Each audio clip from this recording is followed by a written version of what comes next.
Hey, thank you for joining us. You're about ready to see a couple of media partners who are going to share their perspectives on storytelling.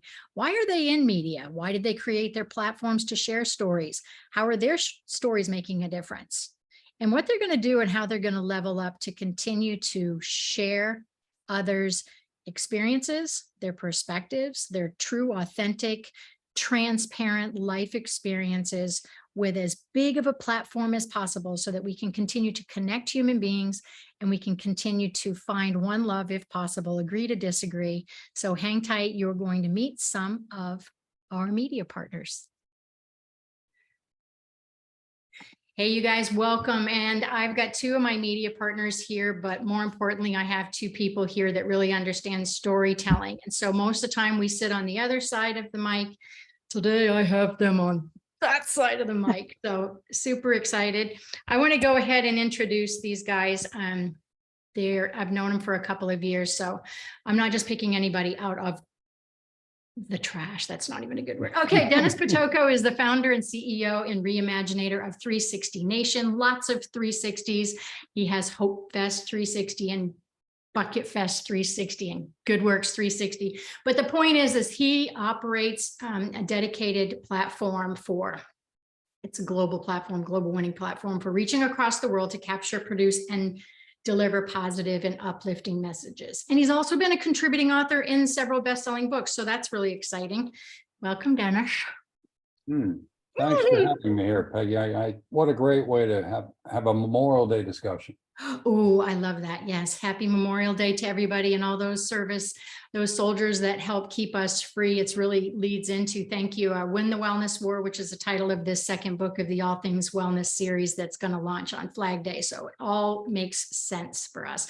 Eileen Bild is the CEO and executive producer of Otel Productions. She's a Roku channel developer and talk show host for Otel Talk. She's an author, an internationally syndicated columnist for this guy down here, BizCat 360, Life Coaching Magazine, Women's Voice Magazine, and SNSAEN. Is that right? Yes. Yes. She'll tell us about that in a minute. And she's also a breakthrough Spark coach, which is an acronym, which I love. Hi. Hi. I'm back home in my pictureless walls. Okay, you guys, this is important because I've known you for a few years. I started as a media partner with another group series of books, and I actually interviewed and chatted with you guys years ago. And so when we were starting this series, you honestly were two people that I had told my co-author, Markus Wettstein, that I wanted to get in our hip pocket. And I really want to thank both of you because very specifically, you have supported me personally and with this book. So thank you. You're welcome. Pleasure. Okay. Here is a two-part question. Did you share stories? I know Dennis probably didn't do this or this, but he's a storyteller. And Eileen did this forever, and she's a storyteller. But what made you get into media, Dennis? Now, yours is a little bit different than Eileen's in the sense of you push. So talk to us about your history and how you got into media. Sure. My wife, Eileen, and I, who you both met, were blessed about, 15 years ago to have a relative degree of success in business to the point that we could be blessed to make something that few people have, and that's choices. How do you want to spend your time? We made some decisions on travel. We made some decisions on getting involved in nonprofits, but then we made a decision on how we're going to keep our brain active. Much too young for pickleball. I love that. Well, not interested in Sudoku or crosswords just yet. So we said we're going to build something, a website, and you're talking to two people with no technology background, but we think that's where the purity of it came from, because we were building it not as a money-making scheme, but building it for good. And it was based on the fact that we both had an affinity for writing. We're not writers by background, but we wanted to take a look at the way it was being done out there by the people that we were looking at back then, Forbes, Huffington Post, what have you. And we wanted to break it and make it better. And that's what we did. And that's where we are. And here it is a dozen years later, we've got about 1,000 writers and we've published about 30,000 articles and we won 2 awards. So somehow that formula worked when I can say to Peggy, or I can say to Eileen, Eileen, you're a writer. Write about whatever you want, whenever you want. I don't care how many words it is. I don't care if it's poetry. I don't care if it's storytelling. Just write from your heart, send it over, and we'll do the rest for you. Now, that was the idea. We had no illusion or no idea whether it was going to work. There was no business plan, which is probably why it did work. And that's where we are today. What's really cool about that stuff is we talk about this all the time, the 3 of us and our little group of people. But if you lead from your heart, like-minded people just swarm in to the point. What's really cool is you're sitting here going, do I need to am I full right now? Because it just starts to come, the energy starts to come. What I love about what you said, Dennis, is letting go of expectations. You did it, you led by what do I want to do? And that passion, you're so passionate and infectious. You really are. Well, thank you. And let me just add, it's the audience that became our business plan. It's the people like you folks and other people that gave us feedback and said, and since we're doing it ourselves, we can react, which gives you both an obligation and a responsibility to do it right. But it's been an absolute pleasure. Oh, I love it. Yeah, you can't do something for 12 years and not like it and kind of still stay healthy, right? Eileen, what about you? How did you get into media? And you were a writer, so I get it, but tell me either of the two, when you became a writer and when you started getting into media. Right. Thank you. Actually, in another lifetime, I was a advertising manager for a small nonprofit newspaper. So I did a lot of editing, not just for selling ads and putting ads in the paper, but helping people design their advertising. So prior to that, though, I wrote for various different magazines as I could in between having children and raising children. And writing has always been a part of who I am. In fact, I recall back in grade school, a teacher was very surprised at the depth of what I wrote at the age that I was. So it's me, it's who I am. So things evolved organically, and interestingly enough, Dennis and I, who I'd like to say is one of those extraordinary leaders that everybody should get to know and be a part of his amazing platform. Dennis and I met about 3 years into his development of the platform he has. So I've known Dennis for quite a while, and I've watched him grow. Yes. You've seen the worst of us, and you've seen the best of us. I watched him grow up, take those baby steps, and then begin to crawl, stand up, walk, and then just take off and run. So in the meantime, my business has kind of done the same thing. And back to what Dennis and you said, Peggy, is that when you come from the heart, things gel, connect.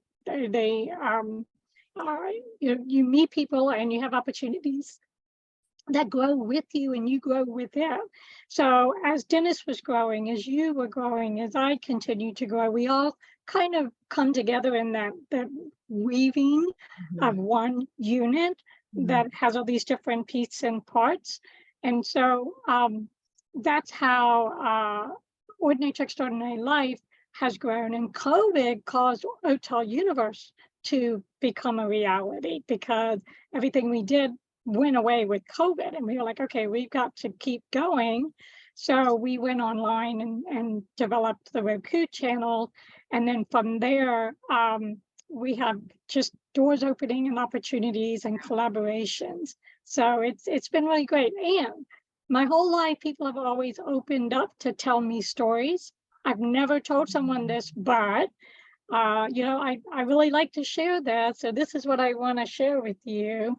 And I've had people tell me, since I put this into my vision board and I use it in my backdrop, I have people specifically say, I watched you interview someone. I want you to help me realize my dream. I have a vision. I want you to help me, bring that vision to reality. I have a passion in this. I don't know how to write about it, or I don't know how to do something, regarding getting my passion out there. So, when you're in your passion, other people want to want Exactly. to align with you. So that's my story. No, I love that. You know, there's two fine lines, it seems like, with media. There's those who want to shine the light on others. And then there are those that keep shining the light on themselves.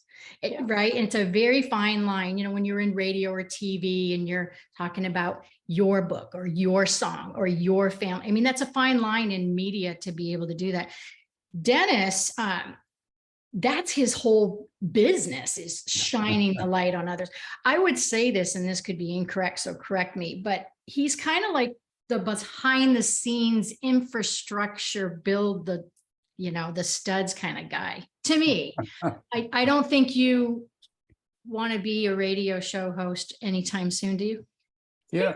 Do you know what's funny? You say that. I'm going to share with you a part of my childhood that I haven't ever shared. And that's when people say, what did you want to be when you grow up? I wanted to be in broadcasting. I actually went when I was in the Air Force, believe it or not. I spent my veterans benefit bill while I was in the Air Force, and I went to the Columbia School of Broadcasting. And I learned how to enunciate. I learned all that stuff. Unfortunately, I got a job offer 30 days before I was getting out of the service, and I couldn't take it because I was leaving that location, which happened to be Honolulu, Hawaii. Otherwise, I may have stumbled into that, Peggy. Well, and you just bring something up, because I went through a rebranding in 2018, and that's really important to do. I get it. Your colors, your messaging. But really what got drilled home to me is we are our own brand. So whatever you bring into your friendships or your professional life, but what I didn't do a good job of, and I've had to learn the last 6 years, 5 to 6 years, is my stories had breaks in them. So I would get into the present. This is what I do. This is who I am. And I want you storytellers to think about that out there. Is we do have our professional resume, but we also have our personal resume, but I never really connected them. So I wasn't necessarily a storyteller. So one of the examples was, I can say I'm a certified fitness expert, but I never connected it to, in 1989, when I was in Heidelberg, Germany, when the Berlin Wall came down, I got my first certification.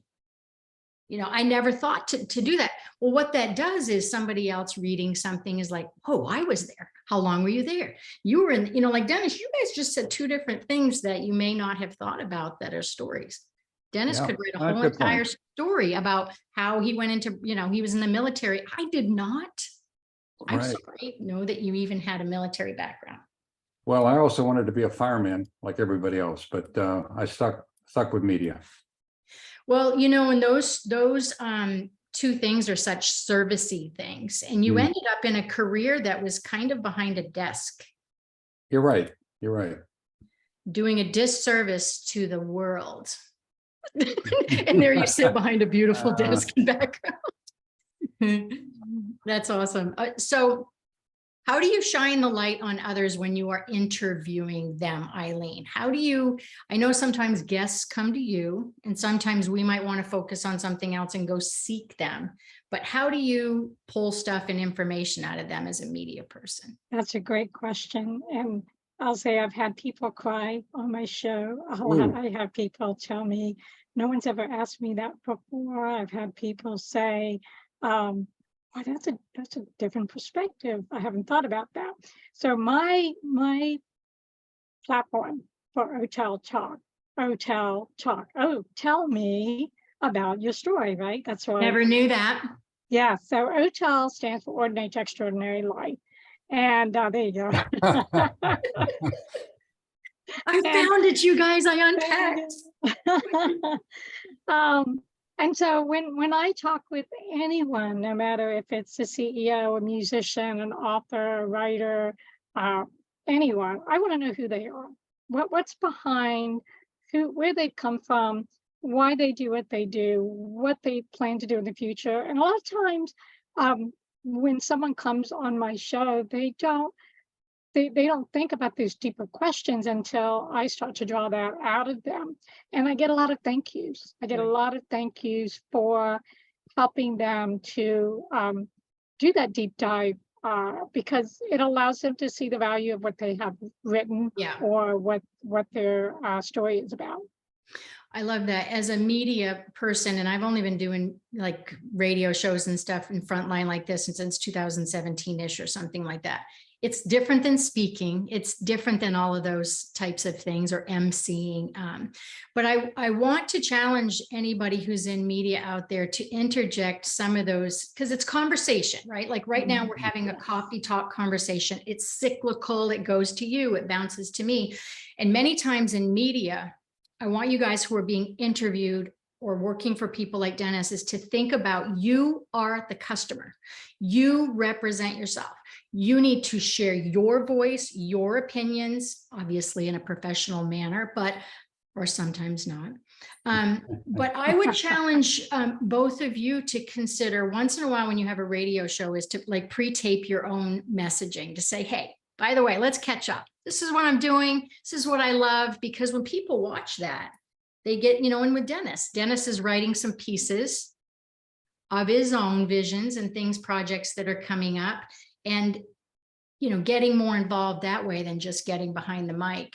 All right. I want to ask you guys, if I were to give you a magic wand, I love magic wanding. If I were to give you a magic wand, what in the next month, Dennis, would you try to accomplish with this wand? Why do I get the hard questions first? I want to wave the magic wand and punt the question over to Eileen. Okay, Of course you do. Okay, Dennis, I'll be happy to answer that question first. I think, now I know what that magic wand would represent. And, just imagine it swirling in that pixie Exactly. dust is falling down and around, is that everybody in the world, no matter where they're from, what they're doing, they find their heart song, they find their purpose in life, and they find a reason to have that voice, whether it's singing, writing, performing,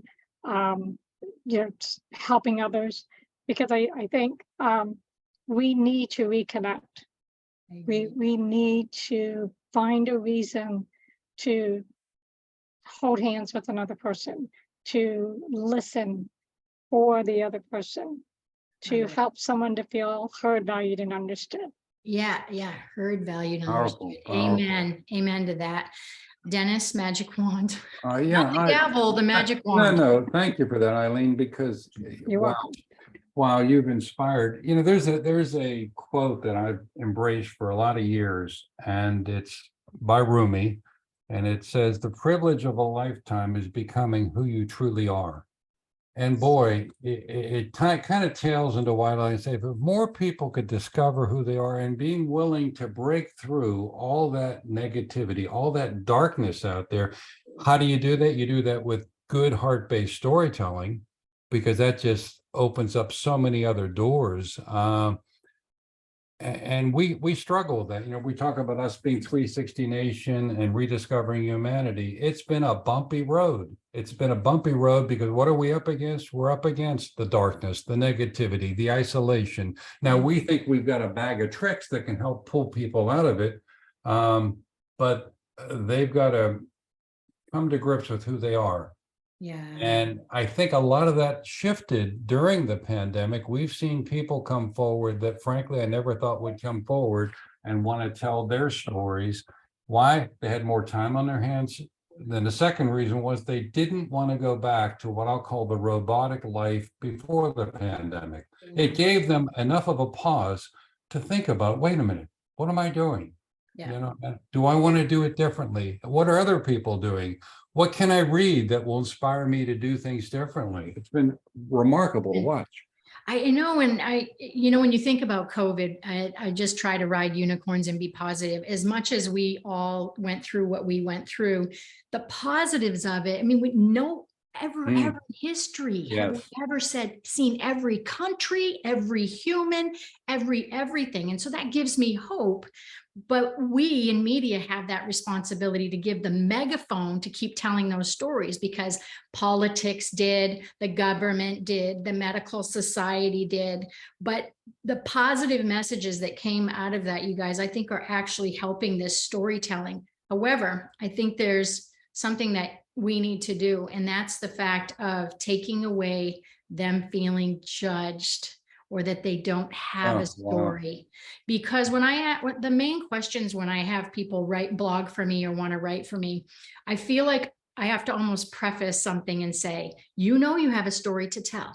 You know, I'm going to keep your own voice. You know, I'm going to help you. You stand up tall. I don't care if, you know, this is your coffee mug where I got it and where you got it are two different stories. Right. And so I think for media, when I think about you two or anybody of the partners I've worked with, I think once in a while we need to do a call to action. I think once in a while we need to make a post that said, are you a mom out there? We want to hear from you. You know, are you a business owner? We want to hear from you. We're featuring this week with whatever, because if we don't do this, we're going to lose them again in their houses, in their, does that make any sense, Dennis? What are your thoughts on kind of a call to action? Absolutely. I love the idea of a call to action, because sometimes you need that invitation or permission, as Permission is what I was say. thinking. Permission to say, Peggy, just tell me your story. Speak up. I will give you the microphone. It's yours for the asking, and there are no boundaries. Just speak. And, this drifts back into storytelling, but I swear, when people read your story, Peggy, or yours, Eileen, and we've seen this happen, they see glimpses of themselves there. And you don't even know these people. You don't know you're having that effect. And on social media, they may not comment on it because they're not ready yet. And maybe it was a different movie they're watching, but they recognize a scene or two of that. And several things happen. Number one, they don't feel alone anymore because Peggy's gone through that, or Eileen. And second of all, they see the courage of you folks telling that story, and they're inspired by that to say, I'm ready. And maybe it won't be writing it. Maybe it's just talking to somebody about it because they could never get it out. And we both know how cathartic that can be. 100. Yeah, 100%. Okay, let's go back to perspectives. What have you guys seen? I want to just ask this, Eileen, if I ask you and I don't want you to have to pick the number one because there aren't any, but over the last several months, is there some story or conversation you've had that really sticks out in your mind as kind of a little, not a shock, but just like, yeah, or what your perspective change on anything? I think it's the story of humanity right now, where there's a lot of fear, and people are forgetting to live because of that. People are forgetting what it means to go out in the world and express the self through whatever actions that they're taking, whatever job they're working, whatever career they're trying to pursue. There's too much right now. I'm going to say there's too much noise that is blocking people from feeling they have permission to be themselves. Good. And if we can inspire through your book, Dennis, through your platform and my platform, and others who are part of what your project is and beyond, to help people to realize, without fear, you can take that next step. 100%. Wow. Right. Yeah. And so one of the things that I can offer people through my platform is I have something, I have a page where I ask people, and Dennis has submitted, and Peggy, I don't think you have yet, so you can now. Oh, I'm learning.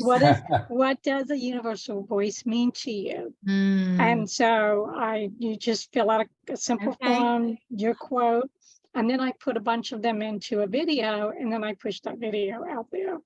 So it's a collaborative effort. Listen, people, to that. That's yeah, brilliant. and That's it's a way awesome. to promote your thought without having to do anything other than send me Right? Yeah. other than send me what your thoughts are. What does a universal voice mean? And then with collaboration with Dennis, I don't know how many years ago I started the Step Into Their Shoes series, but I have that on Dennis's website.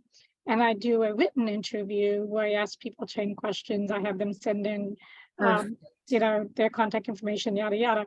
And Great. so it's a simple way for Dennis and I to push people out there for them to have a voice without having to be in front of a camera, without having Yeah, to write a that's good. book, so Well, and to there's that remember that opportunity. everybody's learning style is different, whether it's auditory, visual, Yes. or aesthetic. And so I think when people think about stories, they're like, oh my gosh, it goes from here and, here to them being on a bookshelf. There can be so many steps in between. There can be a fake Yeah. name. You could, you can write and get your stories out there in so many ways. Dennis, I'm going to circle back to you. Is there something profound, a story or perspective Oh, in wow. recent? I know. Yeah, this is synchronicity here. This could not be a better time question. Now, what I'm about to say is not political, it's not promotional. There's nothing behind it other than it illustrates a very real, a very current thing going on in storytelling and the inspiration behind it. And it is a call to action. I'm going to tell you a little story, which is the story I'm talking about in general. We've witnessed we witnessed the benefit of raising awareness of important stuff. And now it's moved into a movement. One of our writers, in fact, you may know Melissa Hughes. She lives Yes. here in Florida. Eileen, I know you know Melissa. Mhm. She was reading a story in her local newspaper a couple of months back, and she became absolutely enraged to the point that she reached out to me and said, can I write about this? And as always, we say, sure, as long as it's respectful, as long as it's not mean. And just to give you a glimpse, and not meant to sound political, but it was a headline saying where there was a teacher that threatened to send a student back to Auschwitz. And the teacher in the article was only joking. Well, what's interesting about that little blip, Melissa, who's not Jewish, she just became enraged that it even happened in a school period to a child, and she's a teacher by background.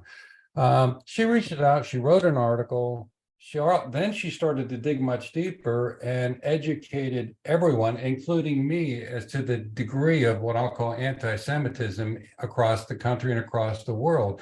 She started her own little movement. She invited people to join it. Again, non-Jewish, but what we both learned along the way is the voice is more powerful when you're not one of the victims sometime. And then I said, well, wait a minute. We've got an online forum that meets every quarter. It happens to be meeting tomorrow. We bring more difficult subjects into it. Why don't we bring you on as a host? And guess what? It's happening tomorrow at 1 o'clock here. And it's a record-breaking crowd of people that are showing up so they can step up. But it all started with one story. And we've learned so much, all of us, from this thing. Well, and you bring up another really good point. There's so many different levels of storytellers. There are those that it really happened to, and that's scary. I saw that with this book, the last book, other things that I've done where in the last hour, the 11th hour, get a phone call, and I'm sitting in a tub or doing whatever, and I pick up my phone because I'm crazy, and they're like, can't do it. Pull it. I want it out of the manuscript. This stirred up a bunch of stuff. I haven't wanted to talk about this forever. So you have the storyteller. Then you have the ones who have observed the story and seen what that person went through. Yes. And then you have the other one over here that is part of the movement, like you're talking about, who wants to get involved, wants to make a change, but doesn't know everything and needs to learn something. And I believe that's what groups and tribes and I'll say cults, I'll just say movements are a part of, is they start listening to each other, but they stay in their circle and they don't open it up to other perspectives. That was a ramble. Sorry. Amen. A worthwhile ramble, though. Yeah, that I think perspectives and permission, that's what I really want those of us in media, whether it's print, whether you're singing on a stage, whether you are being interviewed. When you're being interviewed, steal the moment. Say, you don't have to just answer the question. Say, hey, Peggy, I want to tell you what I'm interested in. Steal the moment. Tell us how to find you, what you're interested in, what you need, if you hate marketing. And I believe as a platform, that's our responsibility, you guys, is to not just let it vessel through, but say, what in the heck can I help you with? Well, this would be a much shorter discussion if I was singing. I was like, that took so long. for me to get. That felt like a year for me to get. I'm going to come back. This is going to be the last question to both you. And I really want to thank you because you're not just, there are so many podcasts right now. There are so many radio shows. There are actually so many more people doing compilation books and self-publishing and writing than ever before, So to make us different, I want to ask you to make a commitment to me. And I'm not going to put too much of a timeline, whether it's 6 months or a year, but what can you commit to publicly that you're going to do differently as a media partner or platform, Dennis, in the next several months or year? Absolutely. I am going to, using that story I just told, I think, we're always talking about walking our talk on what we do here at 360 Nation, and we think we've been doing it. But I've learned through that experience, we can do much, much more. And there aren't just, one segment of the population. We can talk about the gay population. We can talk about the homeless population. We can talk about segments of America or internationally that with our mouthpiece or our megaphone, we can shine more of a light to educate, inform, and create what we call positive ripples of change. So we've taken that on as our own mission now to just do more and do better. Oh, that's good. That's good. Work smarter, not harder, so that you can take a vacation and go to England with Dennis and Allie. Hey, team. Okay, Eileen, what are you going to do? Make a commitment to me. Okay, so Dennis had reminded me of a statement that I said years ago, and we all know that when you put out a statement, it becomes reality. So this was years ago. Information, inspiration, education. So I think I could probably start some kind of platform as part of my platform that has that title. I think I said it in the wrong order that I normally say it, but education, information, inspiration. And you don't wait for people to flock to you. We got to go give them the platform and give them permission. I love that Mr. Pitocco here said that. All right, how can we find you, Dennis? People want to reach the best way. Yes, bizcatalyst360.com. Everything I've talked about is there somewhere.